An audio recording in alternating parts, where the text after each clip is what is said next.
নমস্কাৰ সিটি 18 লৈ আপোনাক স্বাগতম ষ্টুডিঅত মই জয়ন্ত মাধৱ গোস্বামী সিটি 18ত আৰম্ভণিতে জনাও এই মুহূৰ্তৰ ব্ৰেকিং নিউজ কাহিলিপাৰাৰ আৰক্ষীৰ বিশেষ শাখাত এসআই কেলেংকাৰী খলনায়ক পিকে দত্ত আৰু দিবন ডেকাৰ জেৰা এডিজিপি জিপি সিঙৰ উপস্থিতিত মাৰাথন জেৰা চলোৱা হৈছে দুই অভিযুক্তক জেৰাত বহু বিস্ফোৰক তথ্য পোহৰলৈ অহাৰ সম্ভাৱনা আছে এই মুহূৰ্তৰ ডাঙৰ খবৰ আমি জনাইছো এসআই নিযুক্তি কেলেংকাৰী সন্দৰ্ভত মাষ্টাৰমাইণ্ড পিকে দত্ত আৰু দিবন ডেকাক একেলগে জেৰা চলোৱা হৈছে এডিজিপি জিপি সিঙৰ নেতৃত্বত এই মাৰাথন জেৰা চলোৱা হৈছে আমি জনাইছো এই মুহূৰ্তৰ খবৰ কাহিলিপাৰাৰ আৰক্ষীৰ বিশেষ শাখাত এসআই কেলেংকাৰীৰ দুই খলনায়কক একেলগে জেৰা চলাইছে এডিজিপি জিপি সিঙৰ উপস্থিতিত চলোৱা হৈছে মাৰাথন জেৰা আৰু এই জেৰাত বহু বিস্ফোৰক তথ্য পোহৰলৈ অহাৰ সম্ভাৱনা আছে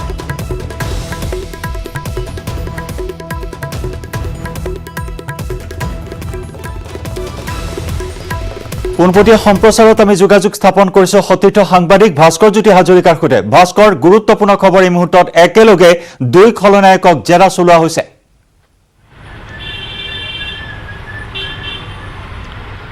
গ্ৰেপ্তাৰৰ পিছত প্ৰথমবাৰৰ কাৰণে জয়ন্ত পিকে দত্ত আৰু দিবন ডেকাক পোনপ্ৰথমবাৰৰ বাবে দুয়োকে সন্মুখাসন্মুখীকৈ জেৰা চলোৱা হৈছে এই মুহূৰ্তত ডাঙৰ খবৰ বুলি ক'ব লাগিব এই মুহূৰ্তত আৰু এছবিৰ কাৰ্যালয়ৰ সন্মুখত আমি আছোঁ মই কিছু পৰিৱেশ দেখুৱাবলৈ চেষ্টা কৰিম ভিডিঅ' জাৰ্নেলিষ্ট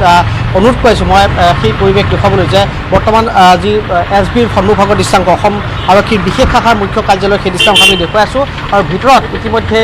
পিকে দত্তক লৈ আনাইছে যিহেতু পিকে দত্ত আৰু দিবন ডেকা দুই এসআই পৰীক্ষাৰ যিহেতু মূল অভিযুক্ত আছিলে আৰু দুয়োগৰাকী অভিযুক্তক গ্ৰেপ্তাৰৰ পাছতেই আচলতে CIDয়ে নিজৰ জিম্মাত লৈছিলে আৰু জিম্মাত লোৱাৰ পাছত প্ৰথমবাৰৰ বাবে দুয়োকে সন্মুখাসন্মুখীকৈ ৰাখি সোধা পোছা কৰা হ'ব দুয়োগৰাকীৰ ভাষ্য গ্ৰহণ কৰা হৈছে আচলতে প্ৰথম অৱস্থাত যেতিয়া দিবন ডেকাক গ্ৰেপ্তাৰ পাছত যেতিয়া পিকে দত্তক গ্ৰেপ্তাৰ কৰা হৈছিল আৰু পিকে দত্তক গ্ৰেপ্তাৰ পাছতে পিকে দত্তই বাৰে বাৰে এটা কথা কৈছিলে যে তেওঁ দিবন ডেকাৰ সৈতে কোনো ধৰণৰ সম্পৰ্ক নাই কাৰণ তেওঁ দিবন ডেকাৰ সৈতে কোনো ধৰণৰ পোনপটীয়া যোগাযোগ নাছিলে কিন্তু শেহতীয়া যি ধৰণৰ তদন্ত সেই তদন্ত প্ৰক্ৰিয়াত এটা কথা নিশ্চিত হৈছিল CIDয়ে যে দিবন ডেকা আৰু পিকে দত্তৰ মাজত সম্পৰ্ক আছিলে ফোন যোগেই তেওঁলোকে বহু সময়ত বহুবাৰ কথা পাতিছিলে গতিকে তেনে ক্ষেত্ৰত আজি তেওঁলোকক দুয়োকে গতিকে লৈ অনা হৈছে যিহেতু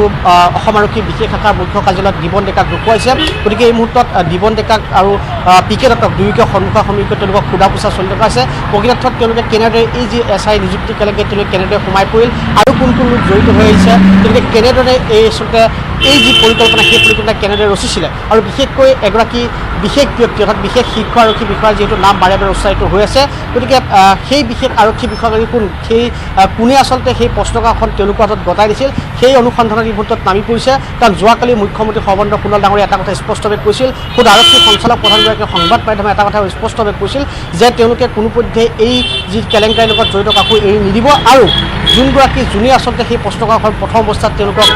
লিক কৰিছিলে সেইগৰাকী ব্যক্তিক মুঠেই তেওঁলোকে সাৰি যাব নিদিব গতিকে তেনে ক্ষেত্ৰত আশ্বাস কৰা হৈছে যিহেতু এই তদন্ত প্ৰক্ৰিয়া এই যি আজি সোধা পোছা সেই সোধা পোছাই কিন্তু যথেষ্ট এই যি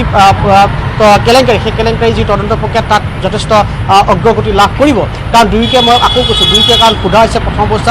প্ৰথম অৱস্থাত তেওঁলোকে কেনেদৰে এই যি কেলেংকাৰীত সোমাই পৰিল এই যি নিযুক্তি প্ৰক্ৰিয়াত তেওঁলোকক কোনে লৈ আহিছিলে আৰু তেওঁলোকৰ লগত স্বাভাৱিকতে সেই উচ্চ পদস্থ কোন আৰক্ষী বিষয়া বা কোন আচলতে ৰাজনৈতিক নেতা তেওঁলোকৰ আশীৰ্বাদ পুষ্ট এই সম্পৰ্কে পৃথকে সোধ পোছ চলাই থকা হৈছে আৰু ইতিমধ্যে যিহেতু যোৱাকালি দিনটোত যদি চাই পায় 5 কোটিৰ অধিক টকা এই যি কেলেংকাৰীত এই যি এসআই পৰীক্ষাত আচলতে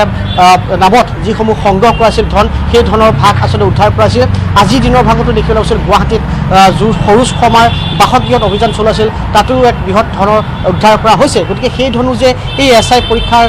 পৰীক্ষাৰ্থীৰ পৰা ধন সংগ্ৰহ কৰা সেই ধনৰ অংশ সেয়া ইতিমধ্যে নিশ্চিত হৈছে গতিকে ইতিমধ্যে ভিন্ন প্ৰান্তত অভিযান চলাই থকা হৈছে আৰু সমান্তৰালভাৱে আজিৰ এই যি সোধপোছ আজি যি ধৰণৰ মুখামুখিকৈ যি সোধপোছ চলাই থকা হৈছে সেই সোধপোছে কিন্তু এই যি তদন্ত প্ৰক্ৰিয়াত সেই তদন্ত প্ৰক্ৰিয়াত কোনো বিশেষ অগ্ৰগতি লাভ কৰিব বুলি এক বিশেষ সূত্ৰই জানিব দিছে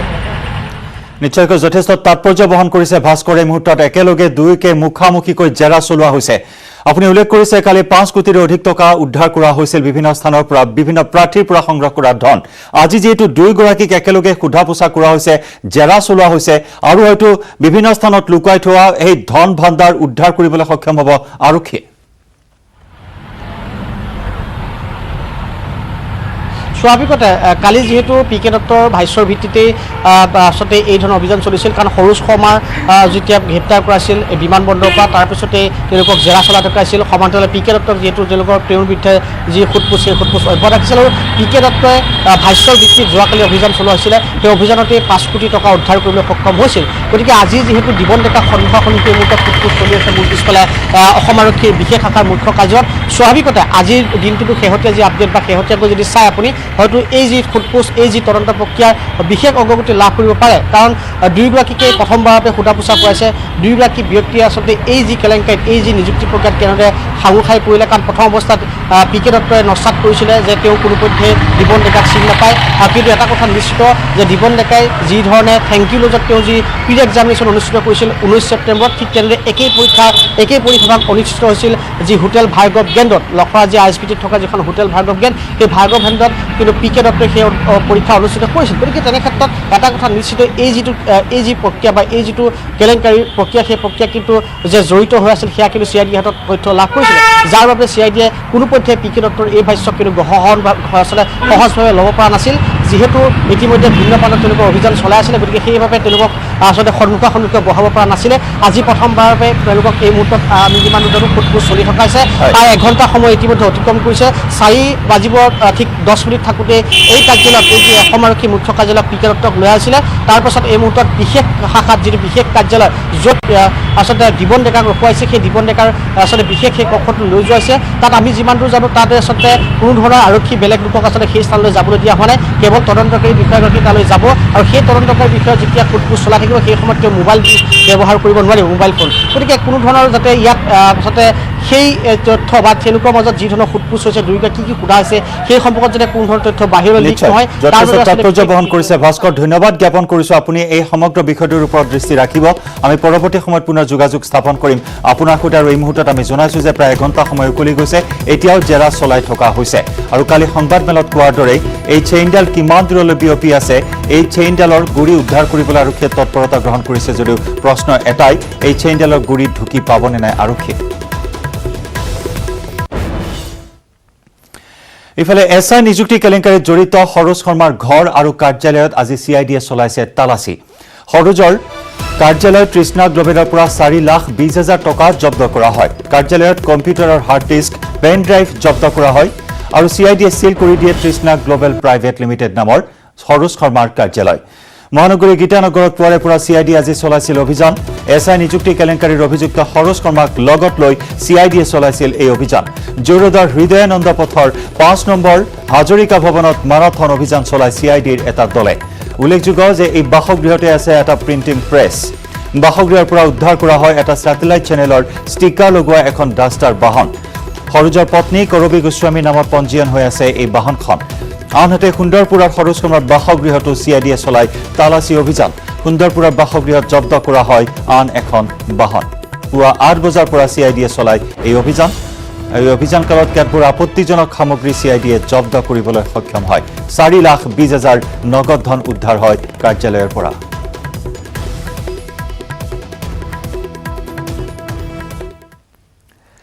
আৰু আনহাতে ৰাজ্য কঁপোৱা এছ আই নিযুক্তি কেলেংকাৰীৰ অন্য এজন অভিযুক্ত জিন্তু নাথ আৰক্ষীৰ জালত। নিশা চাৰিদুৱাৰ আৰক্ষীয়ে গ্ৰেপ্তাৰ কৰে জিন্তু নাথক। জামুগুৰিৰ বামুণীপাৰাৰ পৰা গ্ৰেপ্তাৰ কৰা হয় জিন্তুক। চাংচাৰীত ঘৰ অভিযুক্ত জিন্তু নাথৰ। চাৰিদুৱাৰ আৰক্ষী থানাত জেৰা চলোৱা হয় অভিযুক্ত জিন্তু নাথক। এছ আই নিযুক্তি কেলেংকাৰীৰ খলনায়ক মাষ্টাৰ মাইণ্ড পি কে দত্তক গ্ৰেপ্তাৰৰ পাছতে ধাৰাবাহিকভাৱে বিভিন্ন স্থানৰ পৰা এইসকল দালালক আৰক্ষীয়ে জালত পেলাবলৈ সক্ষম হৈছে। আন এটা দালাল জিন্তু নাথ বৰ্তমান আৰক্ষীৰ জালত। কালি সংবাদমেলত আৰক্ষী সঞ্চালক প্ৰধান ভাস্কৰজ্যোতি মহন্তই কৈছিল যে এই পৰ্যন্ত 45জন অভিযুক্তক জালত পেলাবলৈ সক্ষম হৈছে, আৰু এয়া হৈছে 46 নম্বৰ অভিযুক্ত জিন্তু নাথ। নিশা চাৰিদুৱাৰ আৰক্ষীয়ে গ্ৰেপ্তাৰ কৰে চাংচাৰীৰ জিন্তু নাথক।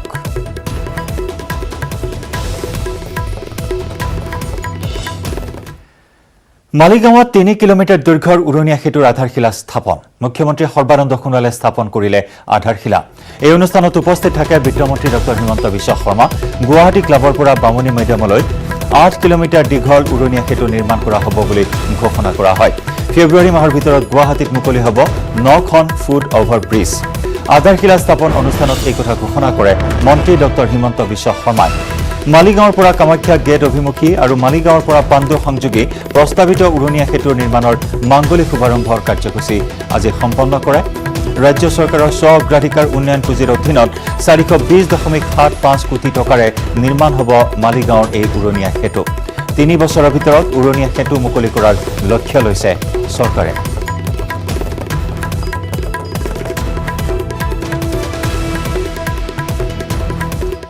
নিৰ্বাচনৰ পূৰ্বে দাবী পূৰণ নহলে বিজেপিৰ মিত্ৰতা ভংগৰ হুংকাৰ ৰাভা হাছং যৌথ সংগ্ৰাম সমিতিৰ আনকি নিৰ্বাচনত বিজেপিক নিষিদ্ধ কৰাৰ ভাবুকি দিয়ে সংগঠনটোৱে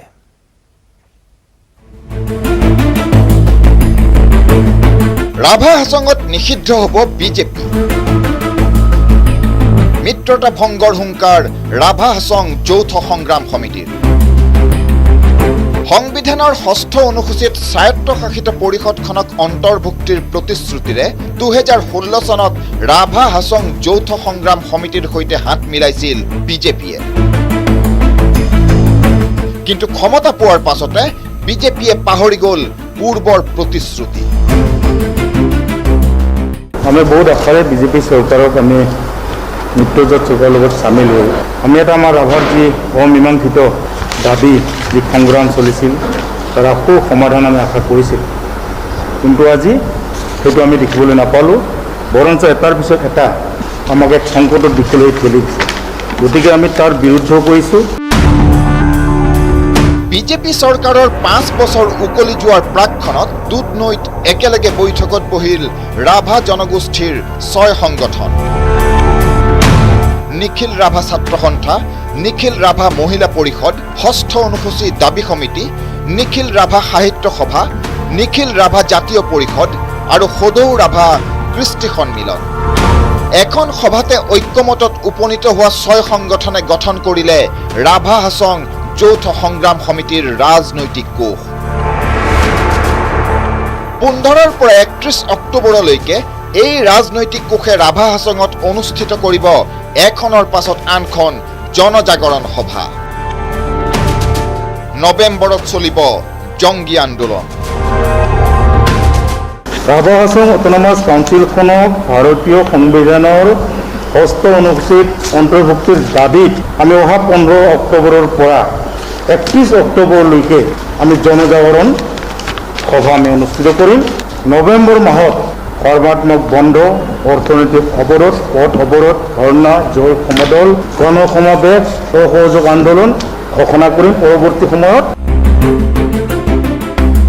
ইমানৰ পাছতো বিজেপিয়ে প্ৰতিশ্ৰুতি পালন নকৰিলে নিৰ্বাচনৰ পূৰ্বেই ৰাভা হাছং যৌথ সংগ্ৰাম সমিতিয়ে ভংগ কৰিব মিত্ৰতা তাতেই ক্ষান্ত নাথাকি 21ৰ নিৰ্বাচনত ৰাভা হাছং এলেকাত বিজেপিক নিষিদ্ধ কৰাৰ হুংকাৰ সংগঠনটো ৰাভা হাছং এলেকাত ৰাভাসকলক বাদ দি বিজেপি দলটোৰ প্ৰায় অস্তিত্ব নাই বুলি ক'ব পাৰে তো এইটোকা দিনত যদি বিজেপি চৰকাৰে আমাক মিত্ৰসকলক মিত্ৰ ধৰণে যদি ব্যৱহাৰ নকৰে তেতিয়াহ'লে আমি এই অঞ্চলত থকা যিসকল বিজেপি কৰ্মী আছে বিজেপি লিডাৰ আছে তেওঁলোকে আমাৰ ৰাভাসকলৰ যি 6ঠ অনুসূচীক লৈ যি ইছ্যু আছে এই ইছ্যুটোৰ সম্পৰ্কত তেওঁলোকৰ দৃষ্টিভংগী কি ইয়াক যদি স্পষ্ট কৰিব নোৱাৰে তেতিয়াহ'লে তেওঁলোকক মুক্তমনে ইয়াত বিজেপি দল কৰাৰ ৰাস্তাটো আমি কমপ্লিটলি বন্ধ কৰি দিম ৰাভা হাছং যৌথ সংগ্ৰাম সমিতিয়ে মিত্ৰতা ছেদ কৰিলে দুধনৈকে ধৰি বকো আৰু পলাশবাৰী সমষ্টিত সংকটত পৰাৰ আশংকা আছে শাসকীয় বিজেপি দল দুধনৈৰ পৰা Arup Nath news 18 Assam north east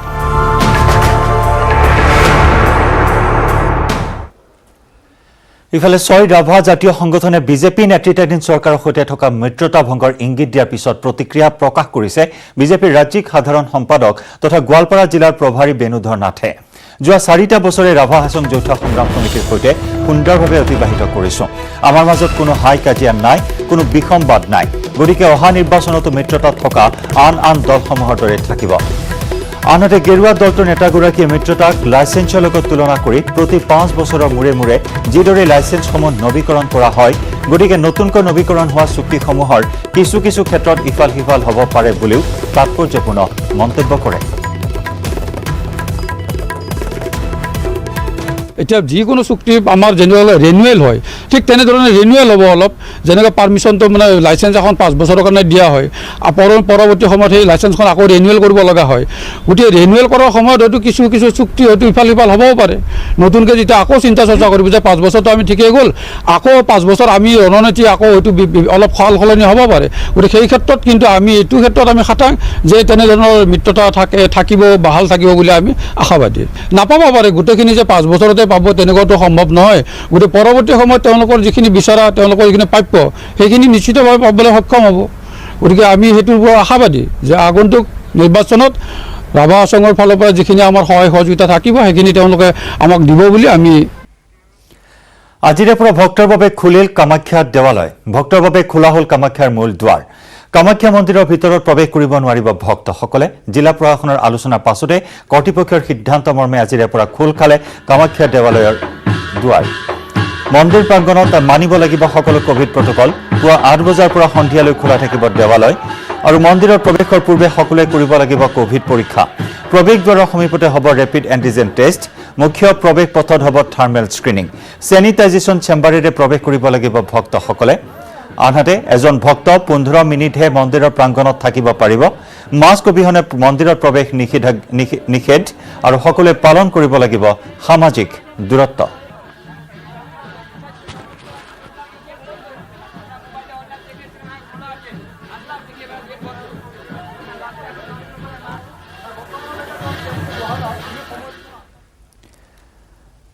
আৰু এনেদৰে বহু বিৰতিৰ অন্তত খোল খালে কামাখ্যা মন্দিৰৰ দুৱাৰ পৰৱৰ্তী খবৰ ত্ৰিমূৰ্তি অক্ষয় চান্দ বৈদ্য ৰুবুল হাজৰিকাৰ সৰোজ শৰ্মাৰ সাম্ৰাজ্যত চিআইডিৰ হাতোৰা ৰুবুলৰ বন্ধু ৰূপম দাসৰ শহুৰেকৰ ঘৰৰ পৰা 3 কোটিৰো অধিক ধন জব্দ কৰাৰ পাছদিনাই সৰোজৰ গুৱাহাটীৰ কাৰ্যালয় আৰু বাসগৃহত অভিযান চলাই ধনৰ লগতে চিআইডিয়ে জব্দ কৰিলে দুখনকৈ বাহন কিন্তু এতিয়া পলাতক অক্ষয় চান্দ বৈদ্য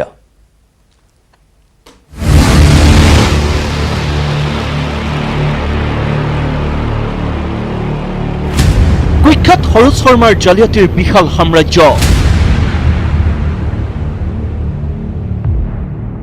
সৰোজৰ কাৰ্যালয়ৰ লগতে বাসগৃহত চিআইডিৰ অভিযান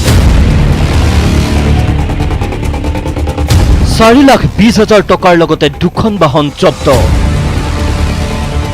জব্দ হাৰ্ড ড্ৰাইভ পেন ড্ৰাইভ আৰু দমে নথিপত্ৰ সৰোজ শৰ্মাৰ ৰুবুল হাজৰিকা আৰু অক্ষয় চান্দ বৈদ্য ৰাজ্যিক আৰক্ষী নিযুক্তি বোৰ্ডে এছআই নিযুক্তি পৰীক্ষাৰ গুৰুত্বপূৰ্ণ দায়িত্ব দিয়া বঙাইগাঁৱৰ অক্ষয় টেলিকমিউনিকেশ্যনৰ 3 স্বত্বাধিকাৰী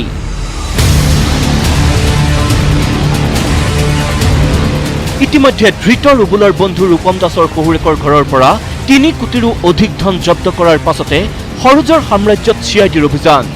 গুৱাহাটীৰ জুৰুডৰ কাৰ্যালয় Krishna global private limited seal কৰাৰ পূৰ্বে চিআইডিয়ে জব্দ কৰিলে 4,20,000 টকাৰ লগতে হাৰ্ড ড্ৰাইভ পেন ড্ৰাইভ আৰু এখন বাহন বিজেপি নেত্ৰী পত্নীৰ নামত পঞ্জীয়ন হৈ থকা বাহনখনত লগোৱা আছে সচিবালয়ৰ কাৰ্পাছৰ লগতে এটা স্যাটেলাইট চেনেলৰ ষ্টিকাৰ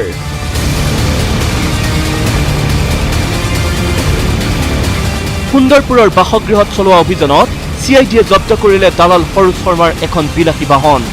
কিন্তু ইমানৰ পাছতো নিজকে ধোৱা তুলসীৰ পাত সজোৱাৰ চেষ্টা খলনায়ক সৰোজ শৰ্মাৰ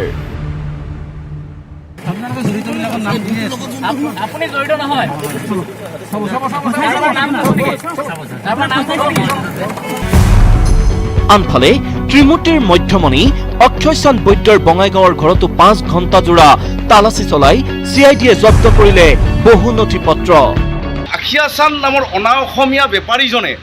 আমি সময়ে সময়ে দেখিছোঁ বিভিন্ন জেগাত গৰু চিণ্ডিকেট তাৰপিছত বিভিন্ন আপোনাৰ ভূমাফিয়া বিভিন্ন